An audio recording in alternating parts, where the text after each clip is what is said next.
Bonjour à tous et à toutes. J'espère que vous m'entendez bien.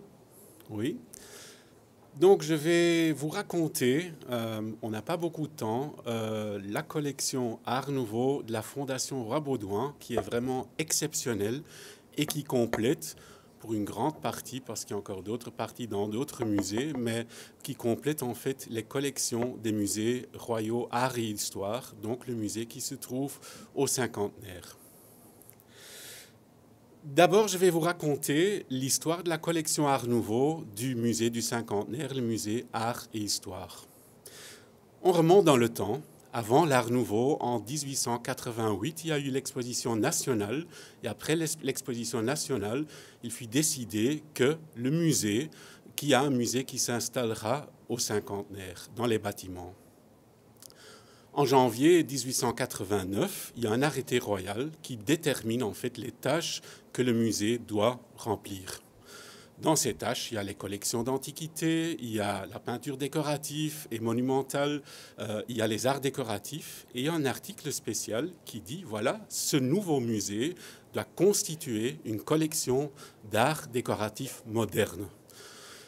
On appelle ça, à l'époque, pas encore art nouveau, mais en fait industrie d'art moderne.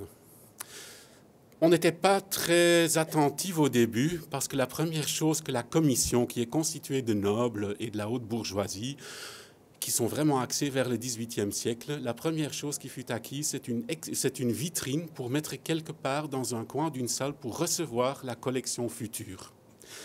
Mais la pression du gouvernement deviendra très grande et c'est en 1894 que les premières acquisitions vont se faire. 1894, une date clé pour l'histoire de l'art en Belgique, surtout pour les arts décoratifs, où le musée va acquérir, c'est en fait au Salon de la libre esthétique. Un salon qui est dès le début déjà très important pour la raison que c'est en fait le successeur du Salon des Ventes qui fut dissous pour créer la libre esthétique. Le Salon des Ventes, uniquement peinture, sculpture, ce n'est pas tenable aussi pour d'autres raisons. Et le titre ou le nom le dit déjà, libre esthétique, donc toute expression d'art. On est vraiment dans cette période où on ne veut plus en fait la distinction entre beaux-arts, architecture, sculpture, peinture, mais en fait que les arts décoratifs et les arts font un ensemble. Donc c'est à cette exposition qui fut acquise les premières pièces et on constitue en fait une collection historique nationale et internationale. À côté des acquisitions à la libre esthétique, ce sont aussi les expositions internationales et universelles qui vont faire rentrer des pièces au musée du Cinquantenaire. Alors, on part vers la première chose qu'on a achetée ici à la Brafa l'année passée par la Fondation Roi Baudouin. C'est en fait, qu'on peut le voir dans la salle aussi, cet agrafe et ces boutons de dame. On se concentre sur l'agrafe d'abord, qui fut exposée à la libre esthétique en 1895, qui n'a pas été acquise par l'État belge et qui va encore être exposée plusieurs fois et être publiée internationalement, comme on le voit dans un extrait de revue de l'époque. Et cette pièce, pourquoi elle est aussi importante? Parce que 95, elle est exposée à la libre esthétique. Et fin de l'année, le 26 décembre, elle sera exposée à Paris. À Paris, dans la célèbre galerie de Siegfried Bing, un marchand d'art qui transforme sa galerie en galerie L'Art Nouveau. Dans cette galerie L'Art Nouveau, il y a, quand on voit le catalogue, il y a presque 1000 numéros. Et dans cette galerie, à cette exposition d'ouverture, sont exposés des artistes français, mais aussi beaucoup d'artistes belges. C'est ce qu'on a vu à L'Art Nouveau. Pour cette raison, c'est très important d'avoir acquis ces pièces parce qu'en fait, ils sont de la libre esthétique et ils sont aussi un témoin en fait, de cette exposition qui a donné son nom au nouveau style qu'on appelait encore à ce moment industrie d'art moderne. Ceci, une petite histoire pour remonter vers les expositions universelles et les acquisitions que la Fondation Roi Baudouin a fait lors des pièces qui proviennent de ces expositions universelles et internationales. La première exposition de grande importance en Belgique, c'est l'exposition universelle d'Anvers de 1894. Cette exposition universelle de 1894 est aussi importante pour l'histoire de l'art parce qu'il y a eu une section coloniale. Une section coloniale dont l'initiative fut prise par Edmond Van Eetvelde, qui était le secrétaire d'État de l'État indépendant du Congo. Comme vous le savez, le Congo, c'était en fait la propriété privée de Léopold II, une société, l'État indépendant du Congo. Et en fait, on veut promouvoir les produits de Congo d'une façon artistique. Il faut savoir qu'Edmond Van Eetvelde était un personnage qui avait une collection d'art et qui fréquentait les différents salons. On va revenir par après. Et qu'est-ce qu'il fait pour cette exposition ? Ce n'est qu'encore une petite vitrine, mais il donne des défenses d'éléphants gratuitement aux sculpteurs intéressés. Ceci donne un ensemble d'environ 20 pièces. 20 pièces de sculptures qu'on appelle des sculptures chryséléphantines. Sculptures chryséléphantines de l'Antiquité, Chrysos elephantinos, de l'or et de l'éléphant, un nom qu'on utilise à cette époque, en fait en cette époque de fin de siècle, pour des sculptures en ivoire avec des métaux. Alors, une des pièces maîtresses de cette exposition, cette première exposition coloniale, fut une sculpture de Charles Samuel, qui est considérée comme un chef-d'œuvre. Considérée comme un chef-d'œuvre, elle est même reproduite en dessin dans un journal, Le Petit Bleu. Il y a des anciennes photos qui sont publiées. Et la trace était perdue et on était très content qu'elle réapparaisse sur le marché et qu'on avait toute la documentation parce qu'elle était tellement connue à l'époque qu'on prétendait ou qu'on a lancé l'idée que cette sculpture fut taillée de la première défense qui est venue du Congo en Belgique. Donc elle reçoit un statut légendaire à ce moment-là, qui disparaît dans des collections privées jusqu'au moment qu'elle réapparaît et qu'on peut faire appel à la Fondation Rabaudouin pour l'acheter. En plus, achetée parce qu'elle est importante de ce sens. Vous voyez de l'autre côté de Julien Dillens une sculpture Allegretto, que en fait cette pièce est toujours La Fortune de Charles Samuel et l'Allegretto de Julien Dillens sont toujours comparés dans la presse contemporaine comme des chefs-d'œuvre.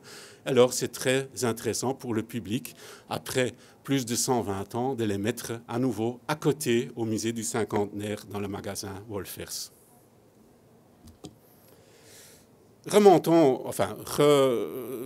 Allons vers l'exposition internationale en 1897. Vous voyez une affiche de Privat-Livemont qui est considérée comme l'Alphonse Mucha belge.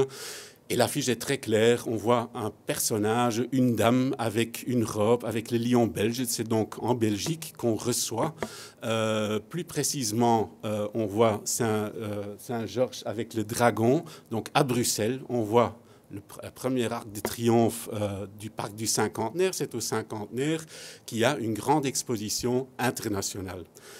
Et cette exposition internationale, ça va de soi avec des travaux urbanistiques avec l'avenue de Tervuren. Pourquoi l'avenue de Tervuren? Parce qu'à Tervuren fut organisée une exposition coloniale. L'exposition coloniale de Tervuren, qui, à nouveau, est une initiative de Edmond Van Eetvelde. Edmond Van Eetvelde, pour vous rappeler, c'est le secrétaire d'État de l'État indépendant du Congo, la colonie de personnel de Léopold II. Et c'est Edmond Van Eetvelde, peut-être le nom vous dit quelque chose, c'est une photo prise pendant la Première Guerre mondiale. Il a commandé sa maison chez Victor Horta. L'hôtel Van Eetvelde qu'on peut encore aujourd'hui visiter, c'est son hôtel particulier de ce monsieur qui fréquentait les expositions comme la Libre Esthétique, comme d'autres sur lesquelles, dans les photos de son intérieur, on peut reconnaître certaines œuvres d'art. Et grande exception, qu'est-ce qu'il fait? Pour cette exposition coloniale, il fait appel à des artistes novateurs. Pas comme l'État belge fait toujours, on va le voir aussi pour l'exposition 1900. Le gouvernement fait le choix du traditionnalisme.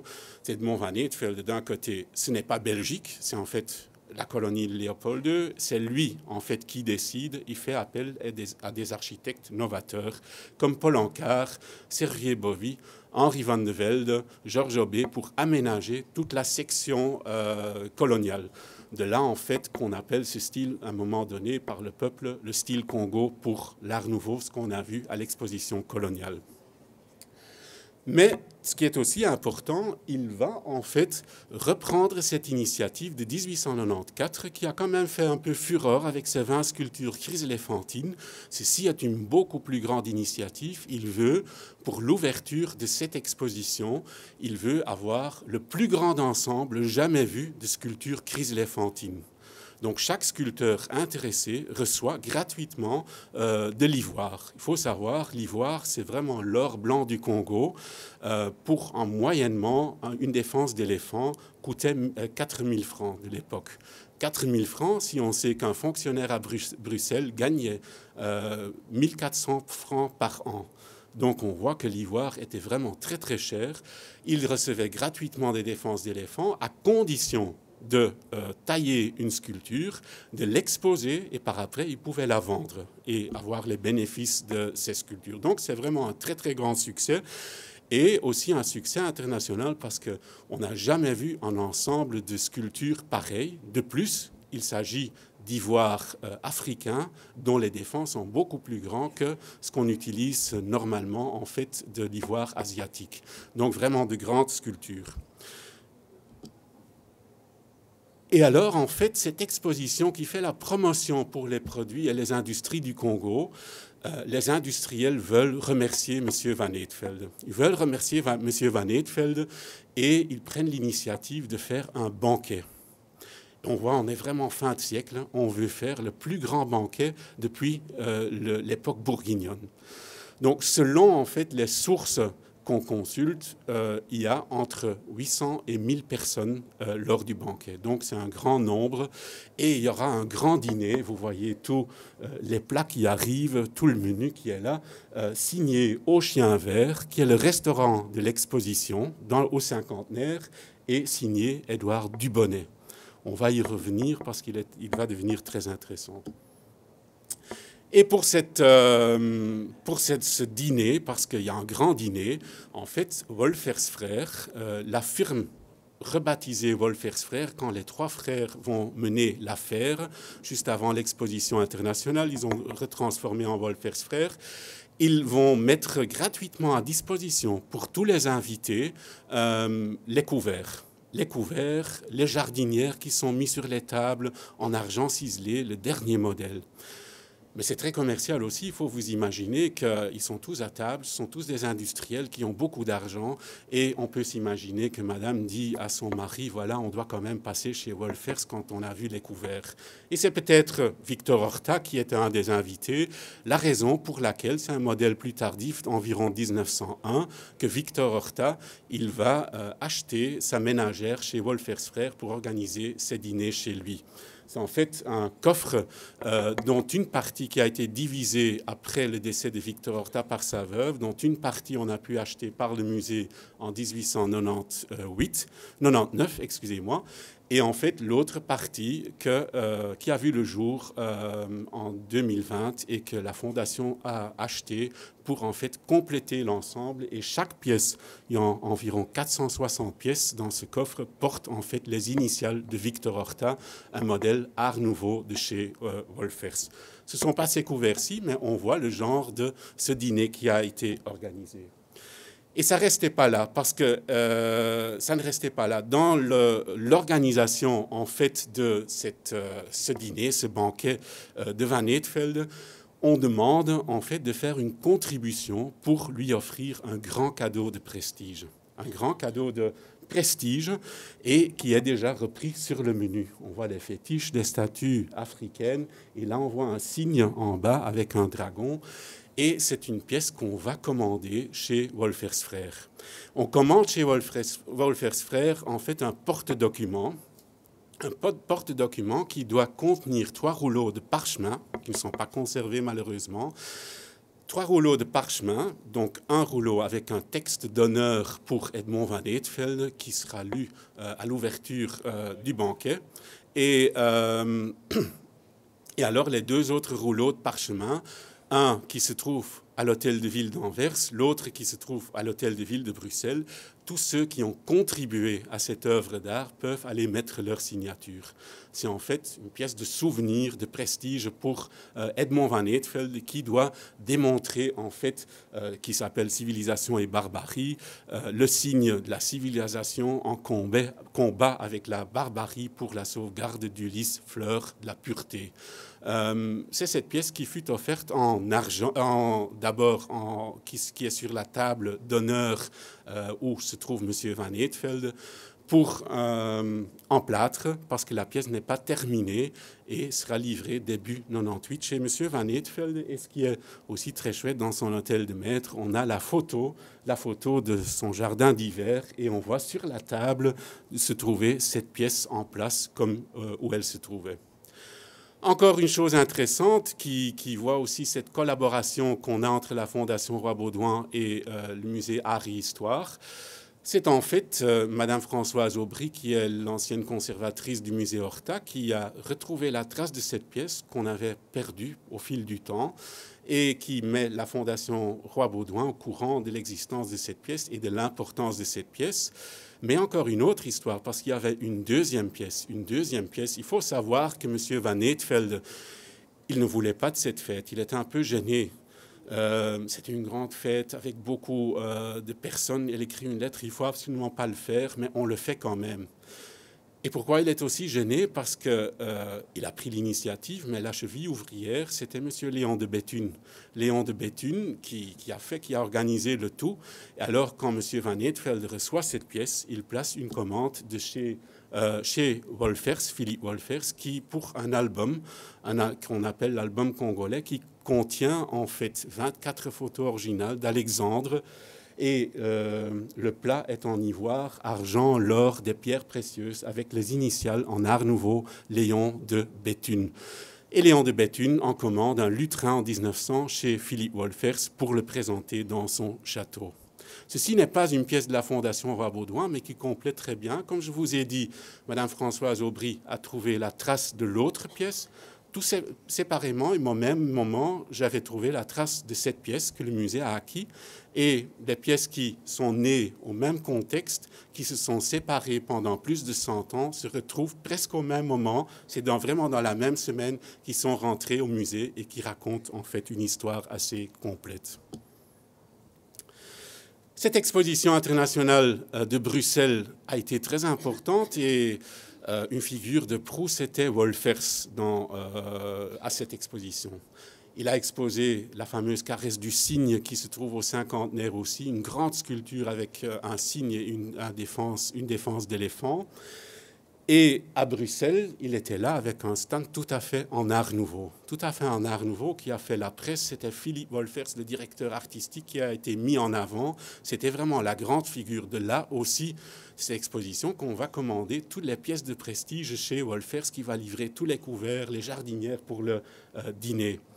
Mais ça a été très important pour une autre raison aussi, car en fait, Philippe Wolfers découvre quelque chose à cette exposition. Cette firme, surtout, ils produisent surtout de l'orfèvrerie en style art nouveau, ce qui marche très très bien à cette époque. Il y a vraiment un style Wolfers. On dit c'est du Wolfers, c'est tout dire quand on lit les journaux. Alors il découvre lors de cette exposition un joaillier, un bijoutier, c'est René Lalique. René Lalique, qui a une certaine réputation à Paris à partir de 1894, quand il expose une petite reliure avec une figure en ivoire que tout le monde se demande comment il a pu faire ça tellement parfaitement. Il va continuer ce genre en bijouterie à cette époque. C'était en fait le tour à réduire qu'il utilisait, une machine qui n'était pas faite pour les bijoutiers, mais pour les médailles, pour réduire les réductions des médailles. Donc un pantographe en 3 dimensions. Et on voit lors de cette exposition, Philippe Wolfers découvre René Lalique, dont toute la presse en parle, et il achète un bijou de René Lalique. On a bien documenté, et il achète ce bijou, pas pour le donner à son épouse, mais comme pièce d'étude. Et on voit déjà, ça lui intéresse, il commence à faire des dessins pendant l'exposition, à la fin de l'exposition, dans le genre de René Lalique, qu'il va exécuter d'abord en argent. pour en fait voir comment le marché va réagir. Il ne faut pas vous faire des illusions. Un genre de bijou en argent, c'est une applique de ceinture, coûtait plus de 1000 francs belges de l'époque, donc 1400 francs pour un fonctionnaire à Bruxelles. Donc ça représentait quand même un petit budget. Civilisation et barbarie, c'était d'ailleurs 3000 francs. Donc ce sont des cadeaux très très chers. Et ils commencent à faire des bijoux. Ils vont installer le tour à réduire à Bruxelles et il commence sa carrière comme bijoutier qui va montrer ses bijoux dans des différentes villes de l'Europe de l'époque. Et alors, on a très très bien documenté, comme vous le savez peut-être ou pas, j'ai écrit mon doctorat sur Wolfers. J'ai eu contact avec la petite fille de Philippe Wolfers, qui avait encore d'énormes archives. Et là, on a pu retracer toute l'histoire. Et comme vous le voyez ici, ce qui est quand même exceptionnel, il y a le portrait de l'épouse de Philippe Wolfers, peint par Firmin Basse, qui porte un bijou. Et le bijou est encore conservé. Donc, ce qui est très, très rare. On sait aussi la vie des bijoux qui sont transformés, qui ne sont plus à la mode, qui sont démontés. Et là encore, on a des documentations tellement complètes avec les bijoux et le portrait, ou soit les dessins, le modèle et le bijou exécuté. Et comment on a trouvé tous ces ensembles. En fait, Madame Wolfers, décédée en 2016, elle a fait promettre à ses fils, le jour où ils vendaient, c'était en fait à contacter la Fondation Roi Baudouin, que cet ensemble d'archives, il faut savoir, toute la cassette de bijoux de l'épouse de Philippe Wolfers, tous les dessins, donc il y a une 150 dessins originaux dont vous voyez quelques présentés dans les cadres, tous les archives, entre autres des documents, des lettres de correspondance, des cahiers, des inventaires, et alors plus de 1200 photos originales sont conservées dans des albums sur des plaques en verre de cette collection complète qui appartient à la Fondation Roi Baudouin et qui est vraiment une source de recherche pour en fait ce genre typiquement art nouveau de ce fin de siècle. Et alors on a complété. Voilà. On a complété l'année passée cette collection avec un premier bijou qu'il a fait qui a fait fureur quand il a présenté en 1899. On a d'ailleurs un témoignage de quelques années plus tard par un journaliste qui décrit en fait quand ce bijou a été exposé pour la première fois. Il dit « Je rentre à cette exposition de Pour l'Art et je vois un tas de monde. Je me dis « Mais c'est quoi ?» Et je m'approche et le monde est entassé autour d'une vitrine et ce sont des bijoux. Mais quels bijoux? Point d'exclamation, il écrit. Et il parle entre autres de ce bijou, la Méduse, qui est vraiment le chef-d'œuvre, qui fut publié dans des revues internationales de l'époque, avec des critiques assez marrantes aussi. Une journaliste anglaise qui décrit « But you should be a very special woman to wear that ». Et un critique d'art français qui dit « Oui, mais les femmes qui portent ça ne doivent pas se plaindre qu'on regarde tout le temps dans leur décolleté ». Donc, mais c'est considéré comme un bijou, comme une œuvre artistique d'art. Un bijou que je savais depuis 2005 dans quelle collection qu'il se trouvait. J'avais dit au collectionneur, le jour où vous le vendez, téléphone-moi s'il vous plaît. Et il a tenu parole, il m'a téléphoné en 2020 et la Fondation Roi Baudouin a directement dit oui, parce que c'est vraiment une œuvre unique, exceptionnelle. Peut-être pas à porter, mais quand même à regarder. Et vous voyez comment les archives sont complètes. On a aussi les anciennes photos d'origine. Chaque pièce était photographiée quand elle était finie par le photographe Alexandre, le plus célèbre de l'époque. Et je fais un appel à vous. Ça fait un ensemble avec cette bague. Si quelqu'un d'entre vous a cette bague, on peut me téléphoner. Alors je peux faire un coup de téléphone à la Fondation Roi Baudouin. On n'est pas encore sorti avec l'exposition internationale de Bruxelles. Souvenez-vous du banquet Edmond van Eetvelde. J'ai dit, voilà, signé au Chien Vert, le restaurant, Édouard Dubonnet. Cet Édouard Dubonnet, qui était-il? C'était un monsieur qui avait boulevard Anspach. Il était propriétaire du Grand Hôtel. Le Grand Hôtel qui n'existe plus, c'est presque en face, à côté de la Tour Philips, enfin ex-Tour Philips à Bruxelles, boulevard Anspach. C'était un grand hôtel dans un style classique et cet Édouard Dubonnet, il a fait vraiment de bonnes affaires lors de l'exposition. Son hôtel est plein. Il a construit un restaurant à l'exposition internationale de Bruxelles au Chien Vert. Pour ceux qui connaissent le cinquantenaire, il y a encore un vestige. C'est en fait ce fameux chien en bronze, un chien vert en bronze qui fait référence à ce restaurant et ce square qu'on appelait le Chien Vert en référence vers les quartiers, un quartier autour de la Bourse qui a été détruit lors des aménagements des grands boulevards. Et c'est Édouard Dubonnet, il a fait de bonnes affaires dans son hôtel, dans son restaurant. Il a organisé tous les dîners, entre autres le banquet Van Eetvelde. Et pendant l'exposition, il dit, voilà, je dois avoir l'architecte de cette exposition de Tervuren, l'architecte en chef qui est Paul Anka. Et pendant cette exposition, il va faire appel à Paul Anka pour faire tous les plans de réaménagement de son restaurant, qui a quand même un certain renom dû à l'exposition.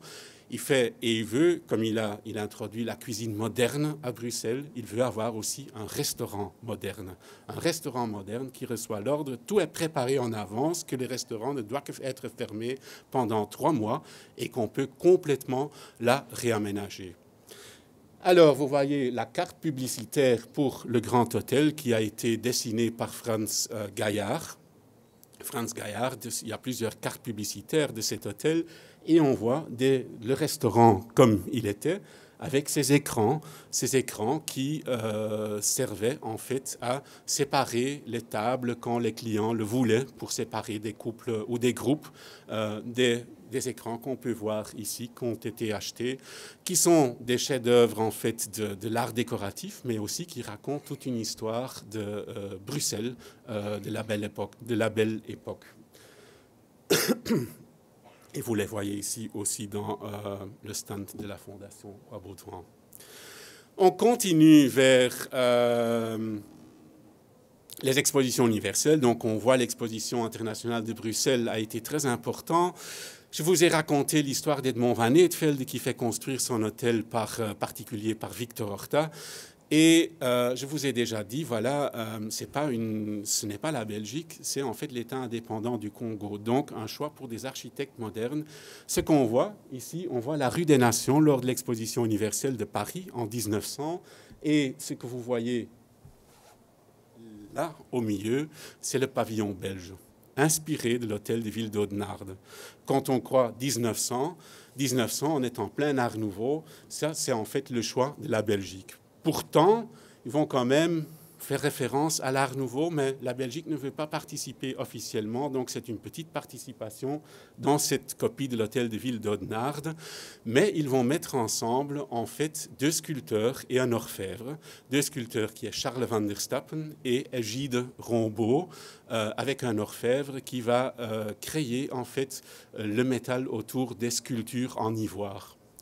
Et la Fondation Rabaudouin a pu acheter, il y a quelques années aussi, une de ces œuvres qui ont été exposées lors de l'exposition universelle de 1900.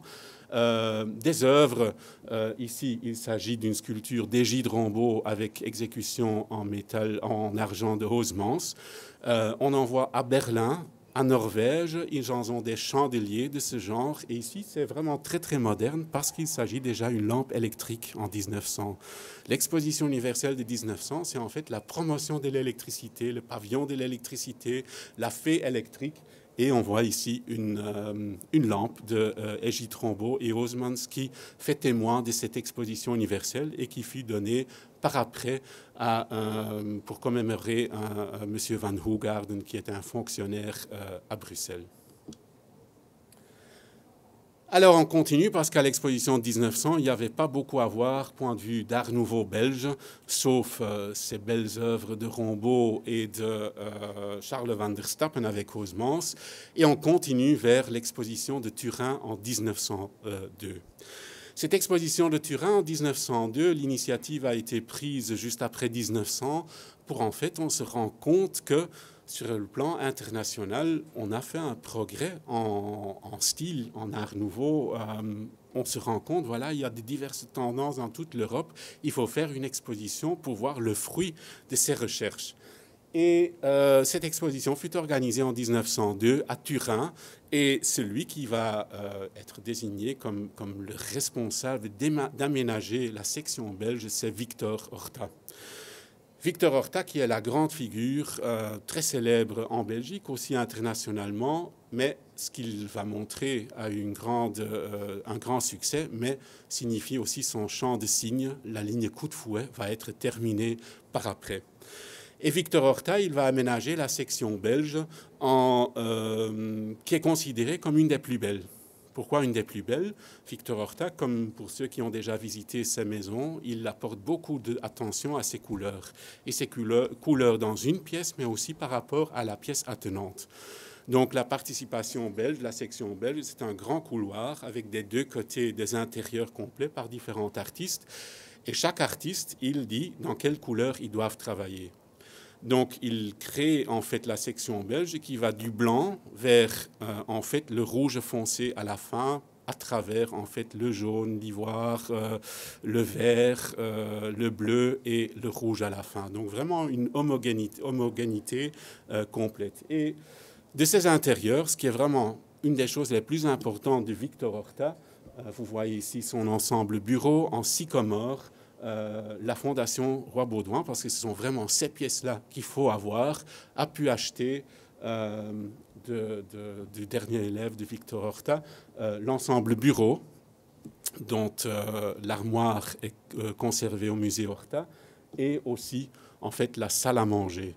La salle à manger dont il y a l'armoire et qu'il a toujours gardé de sa vie ses œuvres et qu'il a montrées à Turin en 1902. Et ce qu'on dit aussi à cette exposition, la section belge est considérée comme une des plus belles, mais d'autre côté, par cette unité, d'autre côté, on dit aussi dans la presse, il y a autant d'art nouveau belge qu'il y a des artistes qui participent dans la section belge. Et c'est vrai, et cela on se voit aussi par ce socle que vous voyez ici sur le stand, qui est de Léon Sneyers et qui démontre en fait une autre tendance de l'art nouveau. Autre tendance de l'art nouveau, qui était M. Léon Sneyers, c'était en fait un collaborateur de Paul Ancar, celui qui avait aménagé la section coloniale à Tervuren, qui a créé les écrans qu'on voit là du restaurant du Grand Hôtel à Bruxelles, et qui est un art nouveau beaucoup plus géométrique, qui va en fait évoluer plus tard vers cet art nouveau, la fin de Coup de fouet. L'histoire autour, c'est en fait la commande du stand Wolfers a été placée chez Paul Ancar, qui est un ami personnel de Philippe Wolfers. Il a encore pu terminer comme une des dernières pièces la grande vitrine, et c'est en fait son collaborateur Sneyers qui a continué et a créé un socle pour chaque pièce de Wolfers. Et ce socle, on le découvre, c'est pour ça les photos sont très intéressantes. Derrière la grande vitrine, vous voyez encore les cercles. Et ce socle a été fait pour un bassin en pâte de verre avec des nénuphars dans lequel il trouvait une aiguière en argent massif avec un cygne. Donc comme le cygne qui est dans le lac. En fait, mais malheureusement, au marché est apparu l'aiguière en argent massif, donc je suppose que le bassin est cassé entre-temps et qu'on ne sait plus jamais reconstituer ces pièces. Mais très important aussi pour les collections, pour démontrer les différentes tendances de l'art nouveau. Alors, quelque chose qui n'a rien à voir avec les expositions internationales, mais une histoire que j'aime bien vous raconter, parce que même une petite bague peut raconter une histoire fascinante, qui est aussi une histoire un peu personnelle. Il y a des années, je crois une dizaine d'années, quand j'étais en train... Non, plus, j'ai terminé mon doctorat il y a déjà 16 ans, donc plus longtemps. J'étais en train de terminer mon doctorat sur Wolfers et la petite fille Wolfers m'amène à la banque pour voir les bijoux. On va à la banque, elle ouvre le coffre et en sortant les boîtes, il y a une petite boîte qui tombe, elle s'ouvre, il y a une bague qui roule contre mon pied. Et je regarde cette bague et j'avais directement vu ce que c'était. Et elle me dit, « Oh, c'est rien, c'est la bague de Mémé. » Donc je dis, elle est quand même fort belle, fort stylisée. Je croyais directement à un personnage spécifique. Elle dit, « Oh, c'est rien, on l'amène à la maison et je vous montrerai. » Elle part pendant une demi-heure et elle redescend avec un journal de sa grand-mère, cette Mémé, de la bague. Et on peut lire l'histoire qu'on complète par des documents et d'autres sources qu'on retrouve. Alors ça nous amène vers Monsieur Raphaël Petrucci. Monsieur Raphaël Petrucci, peut-être quelques d'entre vous, c'est un Italien d'un père italien, d'une mère française qui est venu à Bruxelles en 1896, professeur à l'Université Nouvelle de Bruxelles, et qui est un grand passionné par l'art chinois. Donc c'est lui qui a écrit aussi Encyclopédie de la peinture chinoise. Grand ami avec Guimet à Paris. Beaucoup de sa collection est arrivée au musée Guimet à Paris. Et ça, c'est une des personnages clés, Raphaël Petrucci. Alors, un autre livre qui est très intéressant dans cette histoire, c'est de Alfred Jarry, la pièce de théâtre Ubu-Roi. Ubu-Roi, dont il y avait un exemplaire que j'avais trouvé, dans lequel il y a tous des noms qui remplissent les rôles. Alors, dans les mémoires d'Henri van de Velde, on peut trouver qu'il est aussi, voilà, on voit tous les personnages avec un nom à côté. Dans les mémoires d'Henri van de Velde et les documents, on trouve que Henri van de Velde, il va, avant qu'il parte en Allemagne, il va chaque vendredi chez Émile Tassel, voir des amis. Émile Tassel, c'est lui qui a laissé construire l'hôtel Tassel à Bruxelles, la première maison Art Nouveau de Victor Horta, construite en 1893. Et Raphaël Petrucci est aussi dans le groupe, on connaît tous les noms, et à qui, en fait, M. Petrucci s'est marié avec Claire Petrucci-Verruet. Le nom Verruet vous dit peut-être quelque chose, c'est un peintre, le peintre des vaches, qu'on dit vraiment de grandes peintures avec des champs, des vaches, très célèbres à son époque, un peu oubliées aujourd'hui. Et c'est la fille qui s'est mariée avec Raphaël Petrucci. Et dans son cahier, son journal, est écrit qu'elle a reçu une bague d'Henri van de Velde pour en fait la naissance de leur fille. La naissance de leur fille, et alors on dit comment cette bague arrive alors dans la famille Wolfers. On voit la deuxième photo. La fille qui va être née se marie en 1923 avec Marcel Wolfers, le fils de Philippe Wolfers. Et voilà, cette bague raconte toute une histoire et on se trouve, de tous les objets qu'on a vus, on se trouve dans le même cercle d'intellectuels esthétiques de l'époque. Pour terminer, je vous conseille pour cette année Art Nouveau, la Poste a édité des timbres dont vous connaissez déjà l'histoire très briève de deux. Il faut venir au musée pour encore entendre l'histoire des trois autres, mais on va organiser avec les pièces de la Fondation Roi-Baudouin en mai une exposition à Bellevue où chaque pièce racontera son histoire encore plus élargie comme je vous ai raconté ici. Merci.